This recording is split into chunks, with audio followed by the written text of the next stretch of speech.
If you're watching this video, chances are you want to know how to change your front and rear brakes on your Dodge Durango. I'll be using a 2017 Dodge Durango SXT, but it should be the same for the 2011 and 2020 Dodge Durango.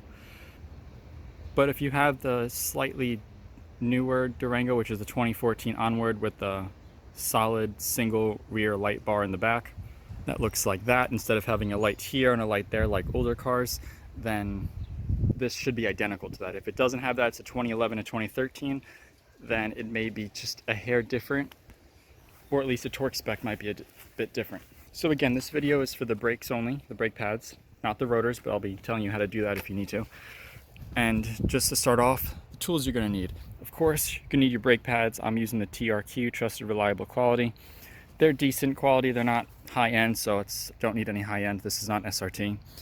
Some things you're going to need other than the brake pads: two sockets, 22mm for your lug nuts and 11mm for the 11mm hex head, specifically for your caliper slider pin bolts. Gonna need a ratchet, pry bar. It's helpful to have one of these stainless steel brushes to wipe off the dirt. Some brake parts lubricant, not anti-seize, and I'll go over that later. Brake cleaner, torque wrench. I do have two just because I happen to have two, but you only need one for 130 foot-pounds for your lug nuts and the other one for 41 pounds for the front caliper bolts and 21 foot-pounds for the rear caliper bolts. And I did contact the multiple dealerships to confirm those are the correct torque specifications. Other than that, you're going to want to have these hooks or some type of wire, just something to hang the calipers by so they're not hanging by the brake lines, and I'll tell you that later. You don't need it, but having a small little screwdriver to pry a little rubber cap off will be helpful, and a pair of pliers may be helpful as well. And if you don't have one of these tools, these are to help compress the brake pads. Don't worry about it, you can just use a C-clamp. Let's get started.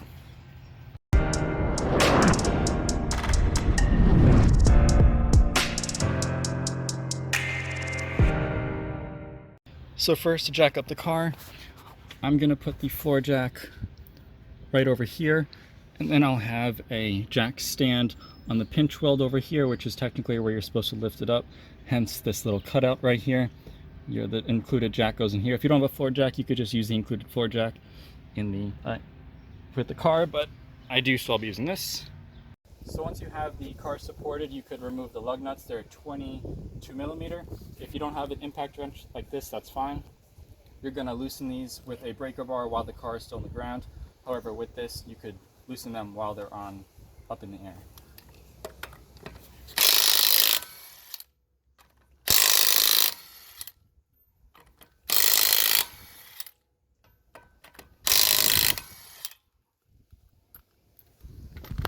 Safety nut, security nut.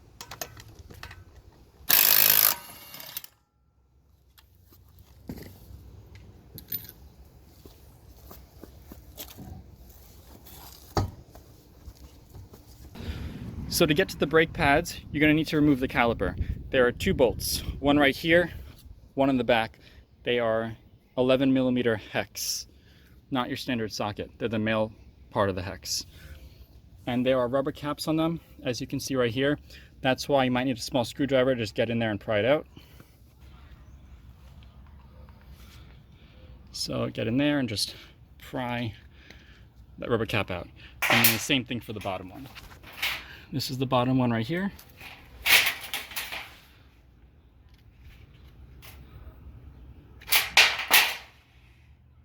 And inside you have the 11mm hex. Same thing right here.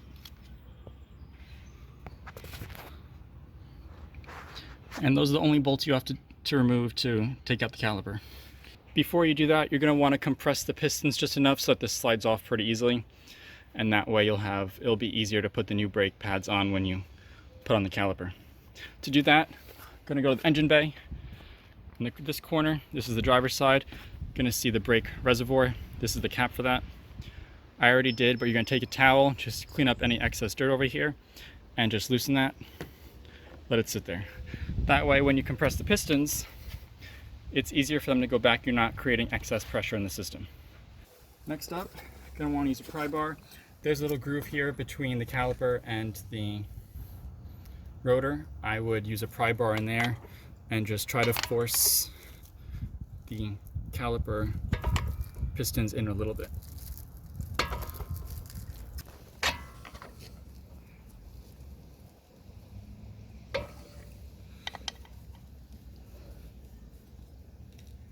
Let's see how that does. So to remove this clip, what you're going to do is you're going to pry just a little bit like this, and then you're going to lift out the top, and then the bottom comes right out.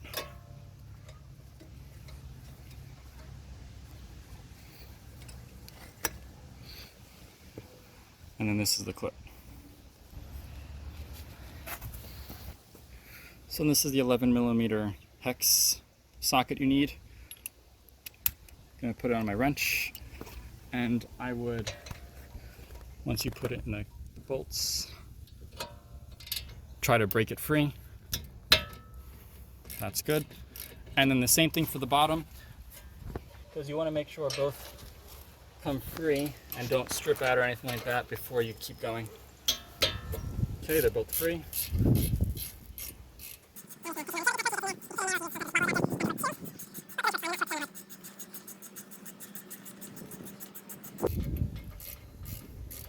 As I'm loosening this, I could see this wobbling back and forth, which is good, which means it's not compressed against the rotor. Meaning it's easy to take off. It'll just slide right off. And when this comes off, we're going to hang the caliper by a fixed object, probably on the struts over here. That way it's not hanging by the brake lines. You don't want this caliper to hang by the brake lines. It could destroy them, and it's more of a fix, expensive fix. And I'm not looking to do that right now. I'm just looking to change the brake pads. The rotors are fine.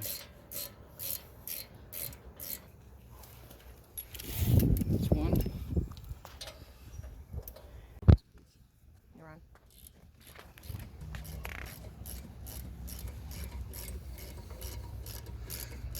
This is when a 90-degree impact wrench would come in handy. I also just don't feel like using my adapter on my impact because it's, again, this works just fine.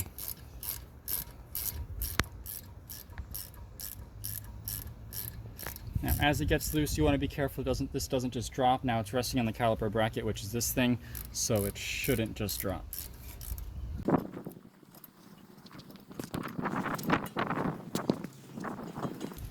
Alright, so they are both free, so the only thing holding this in is friction.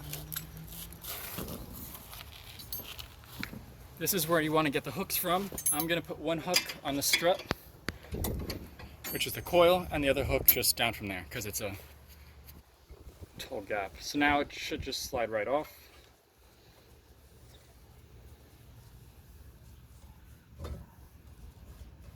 Just like that. Now again, this is the caliper, this is the brake pad. This is very heavy, so don't let it fall down. And you just want to take this brake pad off, but before you do, and as long as the master cylinder cap is open, you want to compress this.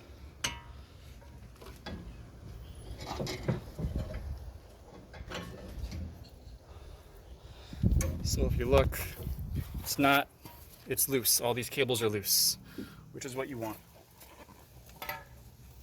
So now you're either going to use this tool. This is a piston spreader or a C-clamp. This is just going to help compress the pistons. You want to do it slowly.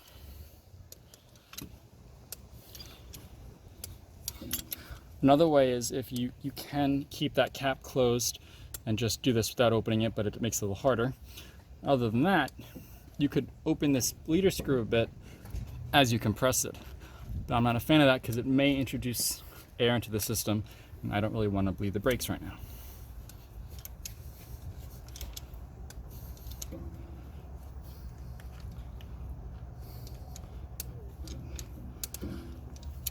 So that's about as far as it's going to go. As you can see by the piston, this boot is fixed in position with the lowest height of the piston. That's as far as we're going to getting it, which is fine with me. So now the brake pad comes right off. This is two brake pads. One of them have these clips in the back. They go directly into the caliper. The other one, if you look right here, it just slides right off. And these actually have a pretty decent amount of thickness left. It's nice that we're changing them, but you could have gone much more time without changing them.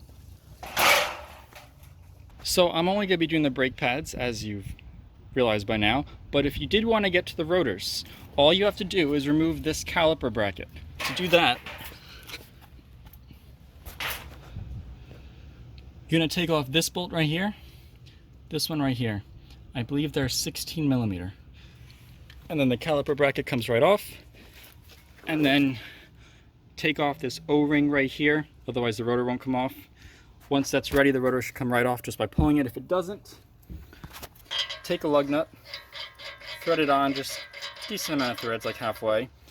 And if you're replacing the rotor, take a sledgehammer, and I'm serious, hit it along here, and it'll pop right off. And this just prevents it from flying off. But if you're reusing the rotor but need to take it off for some reason, don't hit it here, but be very careful of these studs. Well, we won't be doing that today. And when you go back to tighten,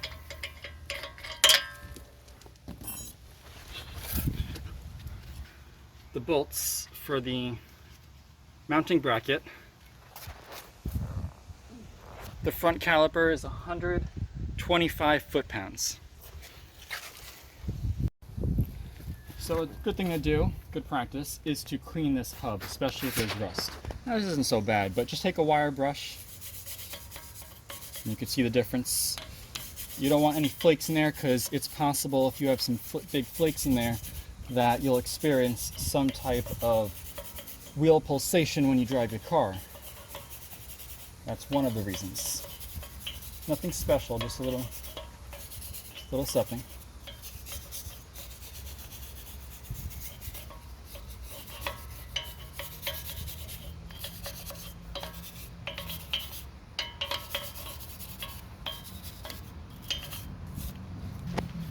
So next, just going to want to clean where the brake pads slide back and forth.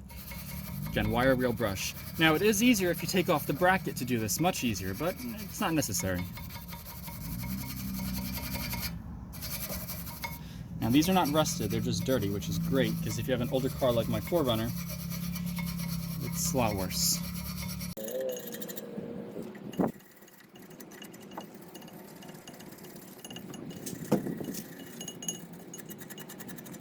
Good.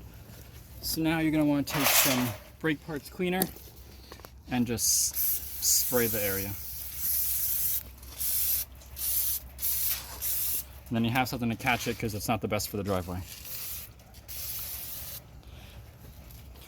Next up, I'm going to take the new brake pads and new brake pads, old brake pads. There's a decent amount left, but why not change them now? And you don't just do one side, you don't just do the left, you do the left and the right if you're going to change it. The front, you don't have to do necessarily separate from the back, but if you do the front, you could do the back and vice versa. We're doing both today.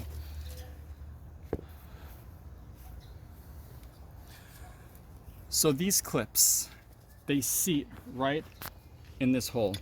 Now, they should go in pretty decently, but if they don't, take a pair of pliers and just give them a little squeeze and do the trial and error with that until they fit in there. But before we do that,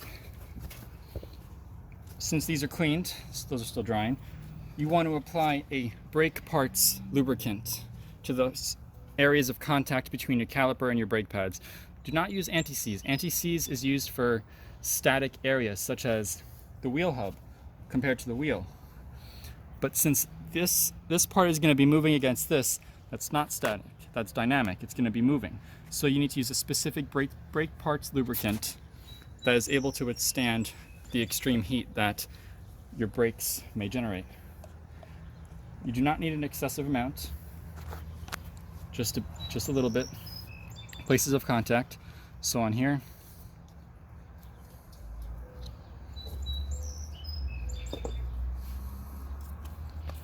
And yes, mine is orange, but depending on your brand, they differ in color.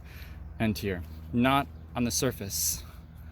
That's the complete opposite of having brakes in your car. If you put it on here, you might as well take off the brakes in your car and drive, which is not smart.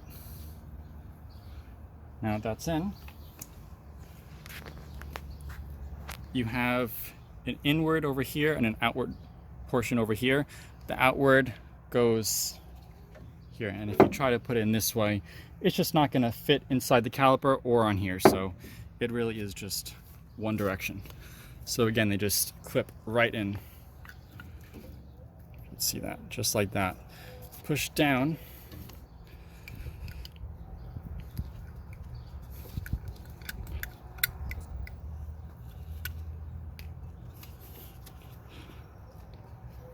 See, they're not going in.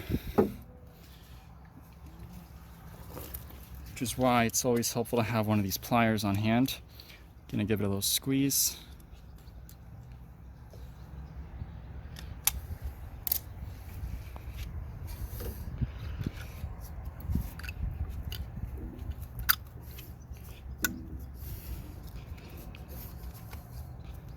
Got one side almost in. There we go. You can hear it snap in. And we're good with that. And if you manage to take off some of the grease on here, you could just add it back on. But there's enough on there still. So next,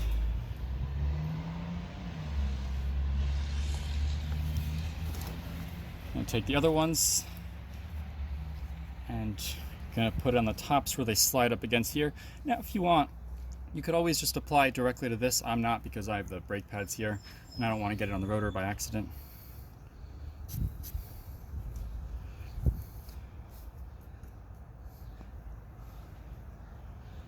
And you should put some here, not the whole thing, just where it comes in contact with this. But because I don't know offhand where it touches, I'm just going to apply it to the caliper just a little bit.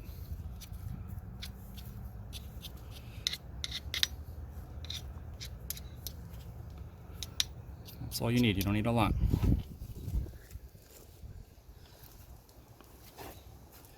And I would just take these bolts, 11mm hex, just push them in flat, otherwise you won't be able to slide the caliper back on. Now, a reason we compress them is because if we didn't, you wouldn't be able to slide it on right now. So this can only go in one orientation. You're going to see the hole right here. That the brake pad material that touches the rotor. The metal backing faces outside. That's backwards. That's the wrong way. It really is just one way. So you're going to slide it in the groove, top and bottom, just like that. And you should be able to wiggle back and forth. If it doesn't, clean up the area better.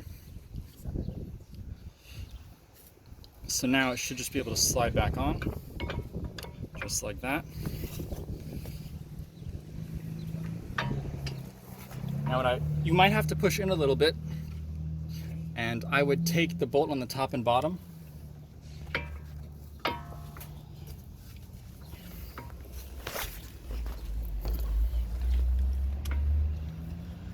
and I would just hand thread it in, just enough so it keeps it in place, because you don't want it tight in either the top or the bottom unless both of them are already threaded in. Definitely don't want to cross thread these. Top one's in hand threaded, and if you look from this way, do that. This bolt, let's get it in the hole.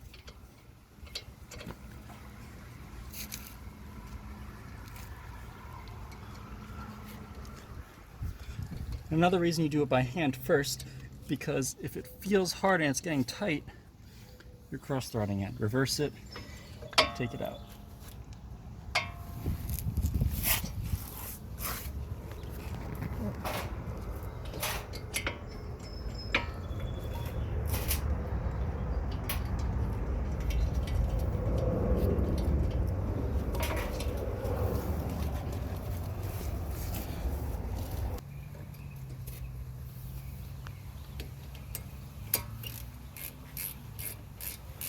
Now that both bolts are in, we're just going to hand tighten it.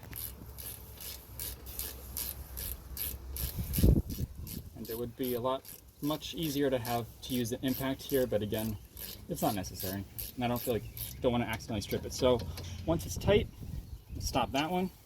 Don't torque it until both are in. And if you want to get a good view over here so you can just see again what I'm tightening. That's good. Interesting. Another thing is, don't forget to take these things out when you're done. Don't want to keep that in there. That would suck. So this is tight, both tight. So now we're going to torque it to spec.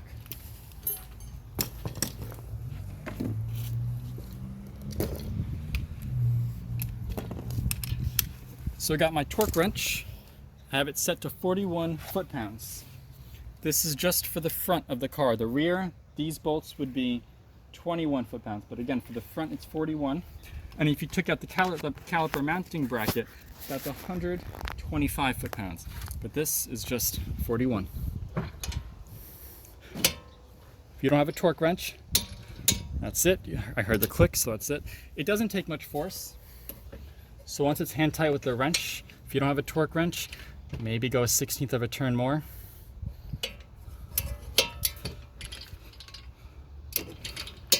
That's it.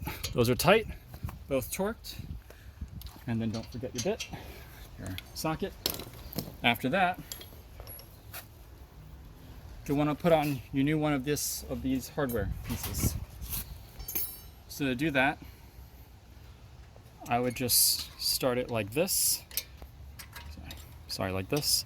You want to make sure this is sitting in front. You have to push it back a little bit. And then just like that. And then push it forward a bit, just like this, because those curves sit into a groove on the caliper.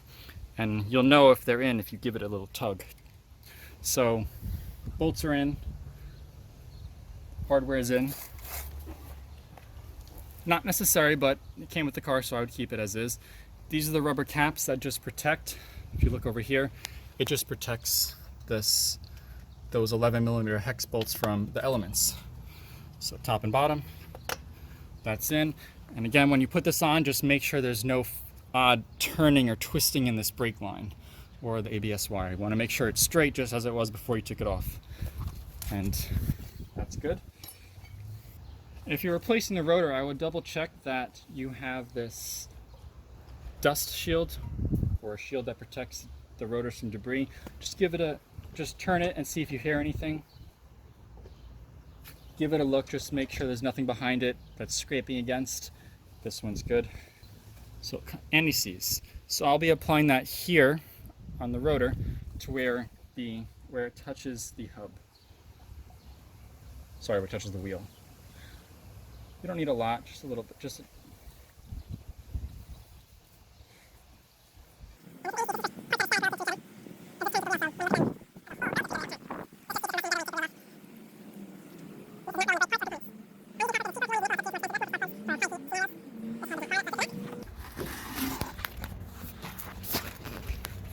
Next step, we're just putting on the wheels.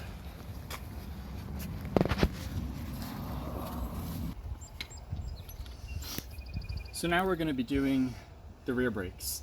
Just so you know, for the front ones, you need an 11mm hex socket.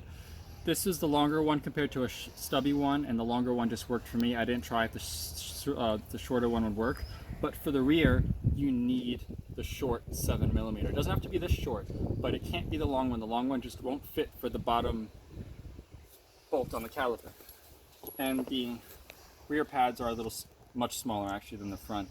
But depending if you have an SRT or an upper trim compared to this SXT, your rear ones may be a bit different. So first off, we're going to lift up the rear of the car. For the rear of the car, you are supposed to jack on this thing right here. I'll be using my floor jack. If you don't have that, you could use the included jack with your car. And then I'll be supporting it with the jack stand on this pinch weld over here. So if you don't have the impact, you would have already loosened these, but I don't. I mean, I do have an impact, so I'm just gonna loosen them now.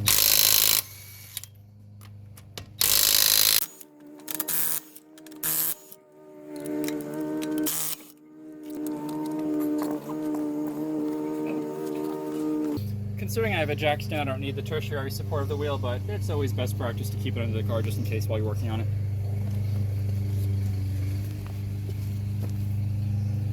So next up, before you compress the piston here, you want to open the master cylinder, the cap on the top as we did earlier. And then if you come in close over here, you'll be able to get a pry bar in here between the rotor and the caliper. And you just want to pry slowly. Just enough where this thing is able to move back and forth and will slide off when you loosen the bolts. Doesn't have to be a lot now, you can do more later. Next up, I'm going to take this off. This one's a little harder than the front ones. Well, at least the other side was. So you want to use the pry bar and just pull back. Inwards and pull back. That's it. You can always tip it to the side to make it easier if that's not coming off just by pulling it straight from the middle. Next, if you come over here, just like before, if you want to get the camera looking like this, you have this rubber cap on that protects the hex bolt for the caliper. One on the top,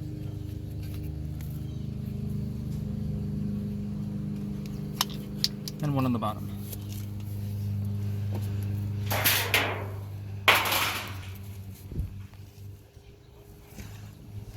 And remember, for these bolts, what you're going to want is to use a 7mm hex, a short one, not the long one. The long one won't reach for the bottom.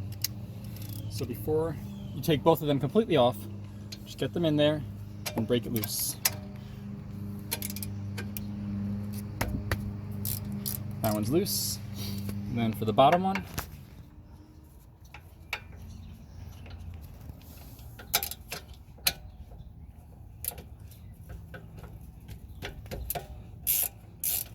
that was loose too. So now you're just going to take them out.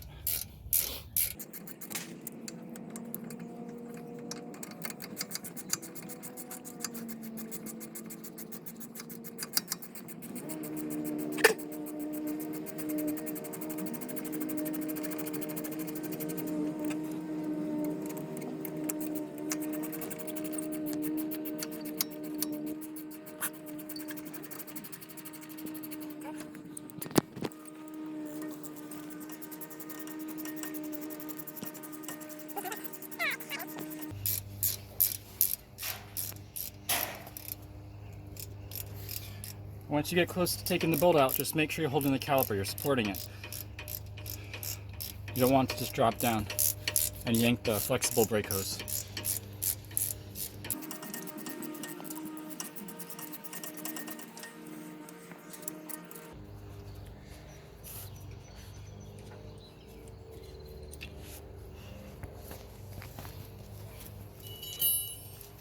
Get your hook ready.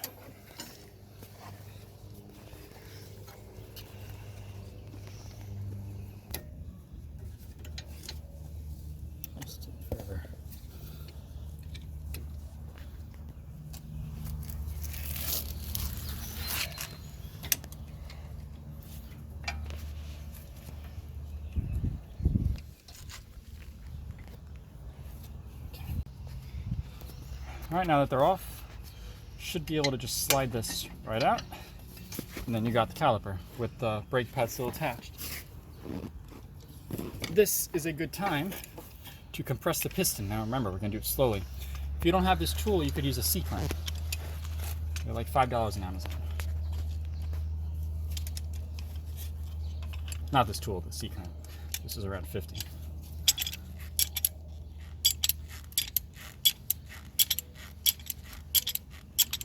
That's about as much as it could go.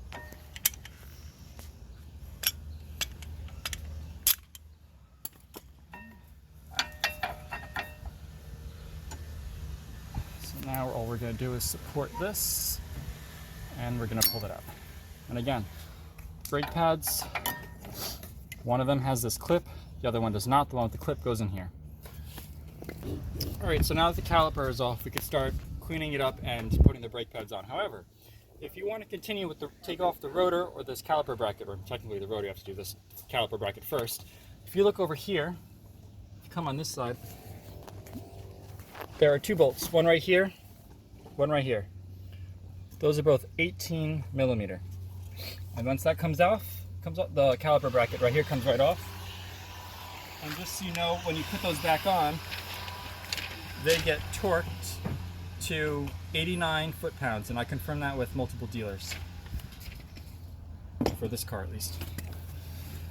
And then once that comes off, you're going to take off this rubber seal, or this O-ring right here. Gonna put on a lug nut, just a fair amount of threads, and then just pull this off, so the lug nut keeps it from just coming right at you and hitting you. And if it can't get pulled off, if you're replacing the rotor, take a sledgehammer in seriousness and hit it against the edge. And it comes right off. If that doesn't work, and if you're keeping the rotor but need to take it off for some reason, hit it here, but be very careful not to damage these studs. Otherwise, it's not a good day for you.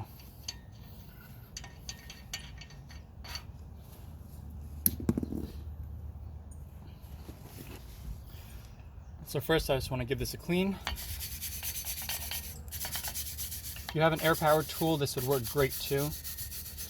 Now this isn't so bad. My 4Runner is a lot worse. So this luckily doesn't require that much. But you don't want to have debris here, because if you do and you put the wheel back on, you may have it pulsating in the wheel, especially when you drive at higher speeds.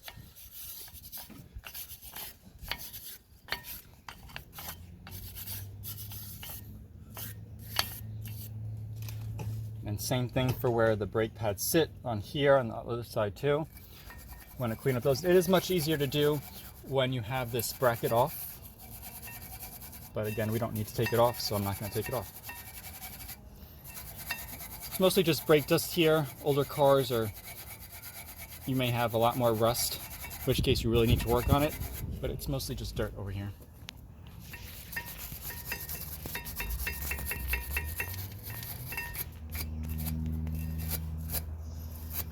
And the cleaner you make it, the better those brake pads will slide, the better your braking.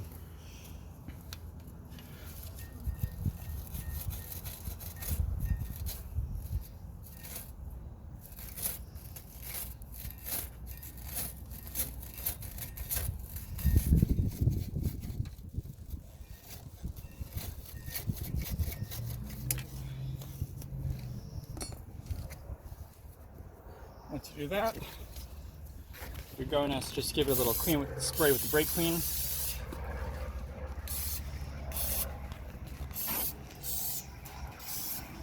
Let that dry. It does dry pretty quick.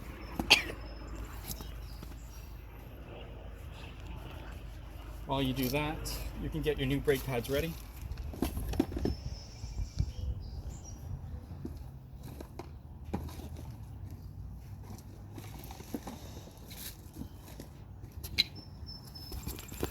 So remember, first, got your old and your new.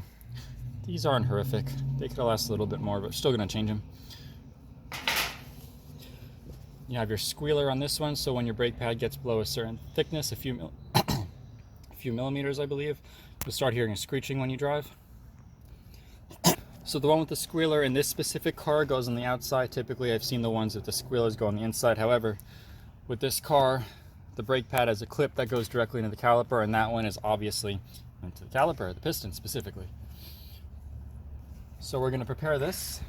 We're going to take some brake parts cleaner, lubricant, and you're going to apply just a little amount to where the brake pad touches the metal on metal contact to the caliper. You don't need a lot, just a little will do.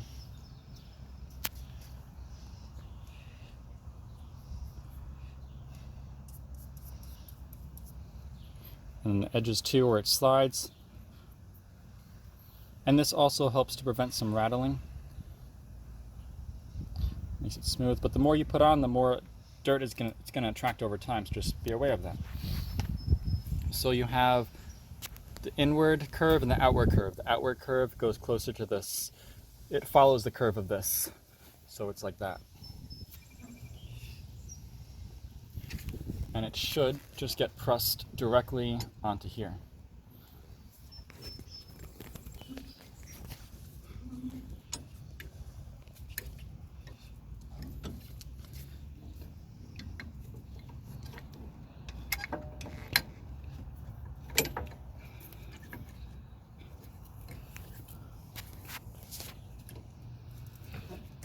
Sometimes they may give you a little trouble. If that's the case, it's a good thing you have some pliers. Take some pliers and just bend these inward a bit. Not just enough where it fits, but still not too much where it won't be able to come back out. And by come out, I mean pop right out. You don't want it to pop out. Just like that, it should snap in. Depending on the brand of brake pads you get, it may fit in easier, but with this one you have to crimp it a little bit. So, as you can see, the brake pad with the curve, just like that. Another reason we hang it from here is because we don't want to hang by the flex hose. You don't want that thing to snap. Some people also lay it on top here, but I'm not a fan of that because if you hit into it or knock it, it may just fall down, and I'd rather just play it safe. So for the other one, again, just where it slides up against here. You could also lubricate these directly, but just easier to do this. Being that this is not off and it's on the car. Also, you want to put just a little bit here, not the entire back, just where it contacts this, but I'd say it's roughly over here, so instead of putting it on the brake pad itself, I'm just going to put a little bit on the edges over here.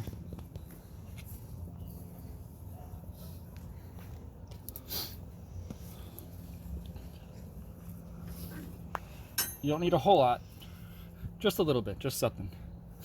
So then this brake pad, it's really just a one way. Once you put this one in, this brake pad could only go one way over here. It has to go with the curve of the rotor, so this way is backwards.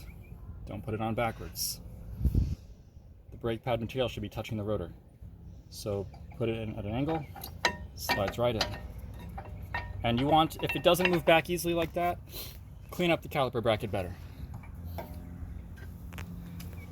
Another key thing when you're putting on this caliper, make sure this hose isn't twisted like that. You want it to be just as it was before you took it off. So that should just slide right there. And also, I would push these bolts back in, otherwise you won't be able to slide it on this caliper mounting bracket. Just like that. Next up, pull that, just push it. Okay, you can let go. Next up, I would get these bolts, hand tighten them only first, so that way they're threaded properly. You don't want to cross thread them. And when you're doing this, you need to push in a little bit because the caliper is pushed out. And if you meet resistance early on, you're cross threading it. In which case, reverse it, take it out, put it back in. Just enough so it's on there. Same thing for the bottom.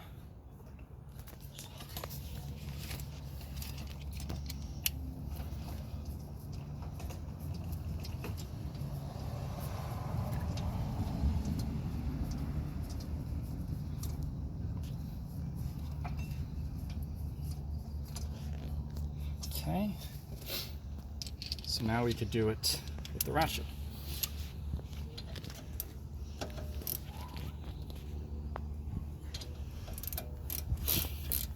Another thing to note, this is the rear brakes. So with these pins, you're going to torque these bolts to 21 foot-pounds. The front was 41. The torque wrench may not fit, mine at least doesn't, especially for this bottom one. So that's why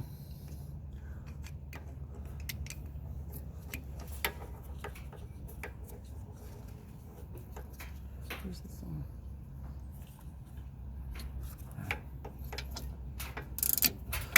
So that's why once you get it hand tight, move it like another 1/16 of a turn. These are 7mm bolt heads. They're not going to withstand that much torque. So don't snap them off, because that's really not a good day for you.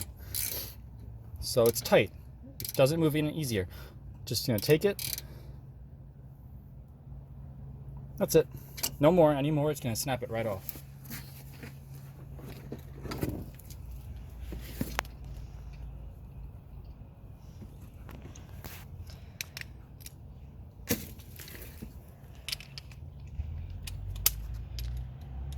However, for the top one, my torque wrench will fit, and so I am going to use this.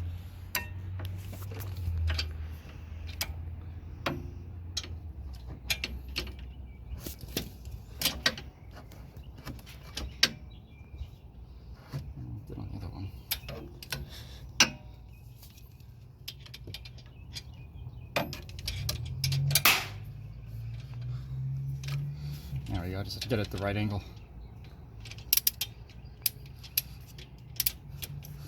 Okay.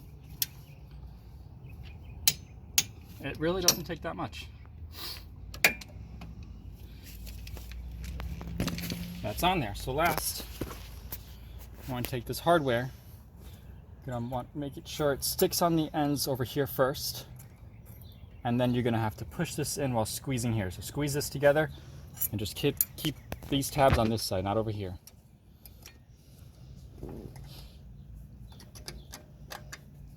There we go. And you'll know it's in when these hooks, this hardware piece, they hook into an indent in the caliper itself. Give it a little tug to make sure it's in there. That one wasn't, now it is. Push on it, you're good.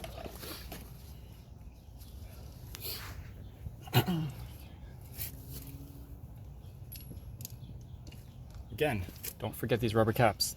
They just protect the bolt. Necessary, no. Helpful, yes. Just snap them on and you're good to go. So it's not necessary, but I'm still going to put anti-seize on this part because this is static, meaning it doesn't move relative to the wheel itself. With the brake parts itself, like here you see, do not use anti-seize. Those things move. And this is to help prevent the wheel from sticking on the rotor next time you take it off. You don't need a bunch, just a little coat would be fine. Now I'm using copper anti-seize. If you want to use nickel, go for it. It's more expensive, but if you're a DIYer like me, well, one of these bottles, 8 ounces, would last you quite a while. But the nickel is more for higher temperatures, like spark plugs. But if you are doing spark plugs and you're using the brands by NGK, specifically that one or some other ones, if it has a shiny threaded part that goes into the engine, don't put anti-seize in there. You may over torque your spark plugs. Definitely not relevant to this video, but you never know. Besides, see that you're watching this video while I'm doing this and not talking.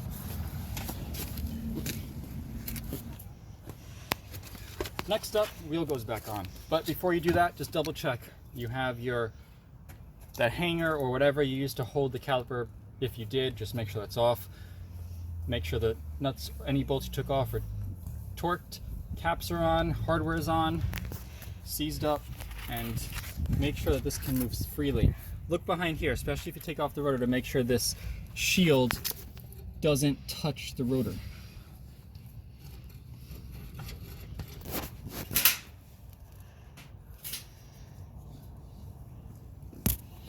Otherwise you may have problems later on. You can hear a scraping sound when you move.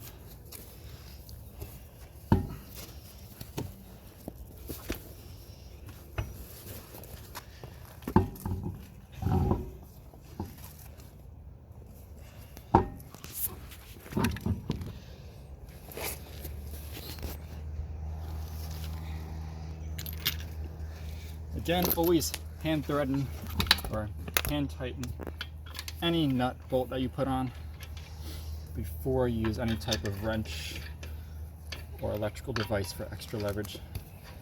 You do not want to strip those.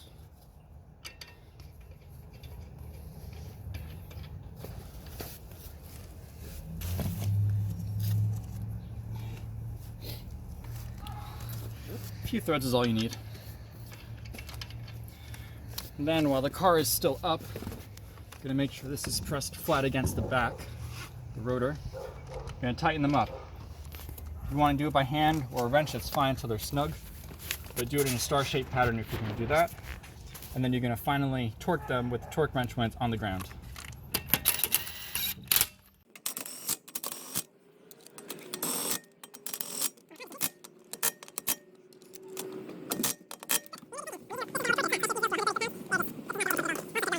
Now I'm going to lower the car.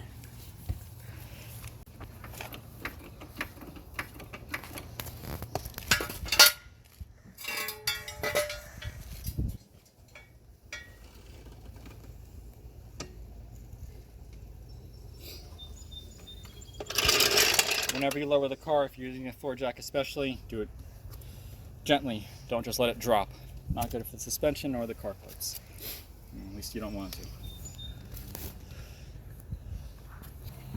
So now we're going to torque these to 130 foot-pounds. And again, this is for a 2017 Dodge Durango SXT. Double check your manual just in case.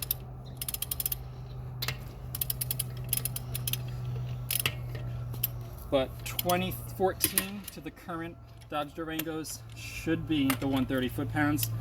The 2011 to a 2013 should be 110. And then 2020 and newer, depending on your trim level, maybe 110 or 130.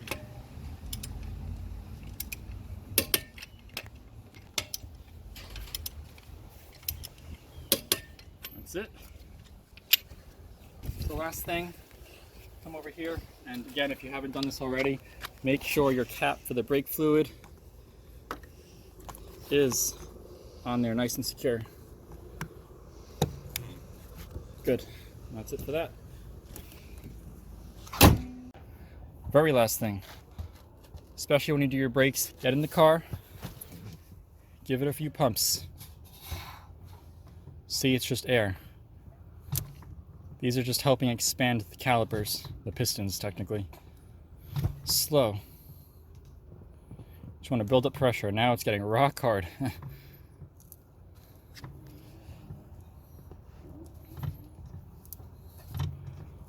That's it. Well, that's all there is to it, to changing out these old brake pads. If you want to see how to change out rotors or calipers or your brake lines, check out my other videos. Depending on when you watch this video, they may or may not be uploaded at the time, on my 4Runner, my 2004 4th gen 4Runner. Go much more in depth on how to do it, and they're really similar to how you do it on most cars. The only difference is the torque specs and the specific bolts you use. So that's all I have for you now. Don't forget though, the description may contain helpful links, directions, and information, so maybe check that out. Otherwise, thanks for watching, and if you have any questions or comments, well, you know what to do.